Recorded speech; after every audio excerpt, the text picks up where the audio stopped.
नमस्कार। Bokaro steel plant के sinter plant की सीजीएम का आवास घेरेंगी ठेका मजदूरों के घर की महिलाएं। 18 नवंबर को सीजीएम के घर में धमकेंगी ठेकेदार मजदूरों की महिलाएं। वही महिलाएं जिनका घर नहीं चल रहा है, जिनके पति को बोकारो स्टील प्लांट के अधिकारियों के लापरवाही के कारण कंपनियों ने छांट दिया है, घर में बैठे पड़े हुए हैं, उनका घर नहीं चल रहा है। इसलिए ठेका मजदूरों की पत्नियां जिम्मेवार अधिकारी के घर का घेराव करेंगी।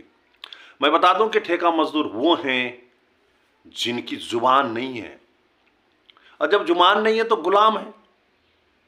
आजाद भारत में गुलाम की चर्चा होना ही आश्चर्य होना चाहिए।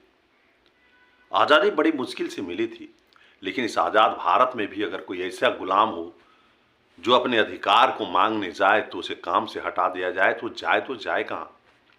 सिंटर प्लांट के ठेका मजदूरों ने अपने पूरे वेतन मांगा, काम से हटा दिया गया। सब जगह गुहार लगा रहे हैं, कोई सुनने वाला नहीं है। सांसद ढुलू महतो जी धनबाद के हैं, उन्होंने संज्ञान लिया है, लेकिन बोकारो स्टील प्लांट के अधिकारियों की गुहार करने के बाद कान में जूं नहीं रेंगा है अभी तक। जानते हैं क्या दोष है ठेका मजदूरों का? ठेका मजदूरों का यही दोष है कि प्रत्येक महीना 4-5 हजार रुपया वेतन से वापस उन्हें नहीं दे रहे हैं। ये ठेका मजदूर बिना छुट्टियां का काम करते हैं। ये ठेका मजदूर कोई प्रोत्साहन साल में नहीं मिलता। ये ठेका मजदूर जैसे ही 20 हजार से ज्यादा वेतन होता, मेडिकल सुविधा इन्हें नहीं मिलता। वो लोग हैं कम मैन पावर पे काम करते हैं, सेफ्टी अप्लायंसेस बहुत कम रहता है, जिसके कारण पिछले कई दिनों से बड़ी बड़ी एक्सीडेंटें हुई है। उसके बावजूद इसे कोई देखने वाला नहीं है। क्या ऐसे कमजोर ठेका मजदूरों के रहते हुए, शोषित ठेका मजदूरों के रहते हुए सेल नवरत्न कंपनी बना हुआ रहेगा? अगर सेल नवरत्न कंपनी बना हुआ है तो मानवाधिकार का भी काम को सेल को करना पड़ेगा। टेक्सटाइल प्रोडक्शन से नवरत्न का दर्जा नहीं मिल सकता है। आने वाले समय में जनता मजदूर सभा यूनियन ने सोचा, चिंतन किया और निर्णय लिया है कि ये ठेका मजदूर जो छांट दिए जाते हैं, शोषित पीड़ित किए जाते हैं, परेशान किए जाते हैं, इनके लिए बड़े जन आंदोलन की कार्यक्रम यहां तय किए जाएंगे। इसलिए किए जाएंगे कि ये गुलाम है और इनकी आजादी के लिए आंदोलन करना होगा। महिलाएं अब सामने आ गई हैं, महिलाओं ने बीड़ा उठा लिया है। जो पीड़ित मजदूर है, शोषित मजदूर है, उनके घर की महिलाओं ने बीड़ा उठाया है, वो आगे आई हैं। जब बहनें आगे आई हैं तो यूनियन के सारे लोग उनके साथ खड़े होंगे। खड़ा हो क्यों नहीं? स्टील प्लांट का प्रोडक्शन सिर्फ इकोनॉमिकल नहीं है, प्लांट का प्रोडक्शन से इकोनॉमिकल स्ट्रेंथ के साथ साथ ह्यूमैनिटेरियन ग्रांट पर भी 100% खरा उतरना चाहिए। क्या बोकारो स्टील प्लांट में मानवता के जितने अधिकार हैं मजदूरों को प्राप्त हो रहे हैं? अगर नहीं प्राप्त हो रहे तो जिम्मेवार लोग कर क्या रहे हैं? क्या कर रहे हैं जिम्मेवार लोग? कहां जाएंगे ठेका मजदूर? क्या ठेका मजदूर भी नेपाल जैसा जुआ क्रांति के लिए आगे बढ़े, जो देश के हित के लिए बिल्कुल सही नहीं है? लेकिन ऐसे त्रस्त रहेंगे, ऐसे परेशान किए जाएंगे ठेका मजदूर तो आखिर जाएंगे कहां?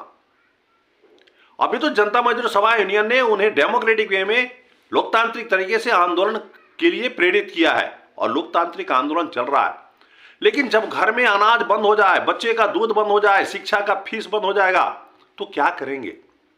ये जुआ जिस दिन अपने हाथ में नेतृत्व लेंगे, बोकारो स्टील प्लांट प्रबंधन के लिए संभालना बहुत मुश्किल हो जाएगा।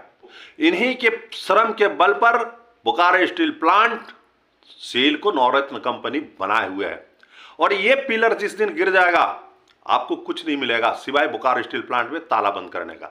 और जो भी अधिकारी मजदूरों के वेतन में, उसके सुरक्षा में, उसके हित में काम नहीं कर पाते हैं, समझिए ये बोकारो स्टील प्लांट के अहित काम कर रहे हैं। और बोकारो स्टील प्लांट के अहित काम करने वाले को कोई भी जनता बख्शेगी नहीं। रही बात कंपनियां का, तो कंपनी को जितनी मुनाफा होना चाहिए उससे कम मुनाफा बोकारो स्टील प्लांट देती है, ये सच है। टेंडर में 3% से कम सर्विस चार्ज मिलता है, ये गलत है। कोई भी आदमी अपना संपत्ति लगाएगा, मेहनत करेगा, सब करेगा, और एक टेंडर में मात्र 3% का उसको लाभ हो तो क्यों काम करेगा वो? इसे भी देखने की जरूरत है। 10% कम से कम सर्विस चार्ज ठेकेदारों को मिलना चाहिए। ठेकेदारों को वर्तमान शेड्यूल रेट पे काम मिलना चाहिए। इकोनॉमिकल सिक्योरिटी, इकोनॉमिकल सिक्योरिटी होनी चाहिए, लाभ होगा तभी काम करेगा। और ये जो लाभ कर रहे हैं व्यक्तिगत बेनिफिट जरूर कर रहे हैं, लेकिन कहीं ना कहीं देश के निर्माण में भी लगे हुए हैं। तो ऐसे लोगों को आप कमजोर कर करके बोकारो स्टील प्लांट को, सेल को नवरत्न कंपनी नहीं बना सकते हैं।